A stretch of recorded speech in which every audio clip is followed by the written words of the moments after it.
حتی وقتی بچه بودم میدونستم که یه روز آدمای زیادی منو میپرستن. میدونستم. بریجیت به درد نمیخورد. همشون همین جورین. بعضیاشون از بقیه بهترن ولی همشون تک به تک میرن بیرون. این چیزیه که من میخوام. درسته که گون خیلی باهوش و مستقله و این خیلی دوست داشتنیه، داره منو دیوونه میکنه. اون خیلی باحاله، کاملا معلومه. آره ترنتو دوست دارم خیلی، ولی نمیخوام مسئول این آشفتگی ذهنی باشم. پسر فکر میکردم بریجیت و من نزدیک شدیم، اما یه دفعه نمیدونم انگار داره ازم دور میشه. اوه اشکالی نداره.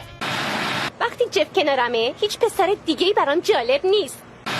من که نمیفهمم. تو سایتایی طرفدار درباره من کمتر از همه نوشتن، حتی نوها معروفتر از من. پدر بهترین دوست من توی جزیره است. خب آره، اون غذامو میدزده و لباسامو قرض میگیره و مسخرم میکنه، اما اون واسه همین بهترین دوستمه دیگه. اینا مهم نیست.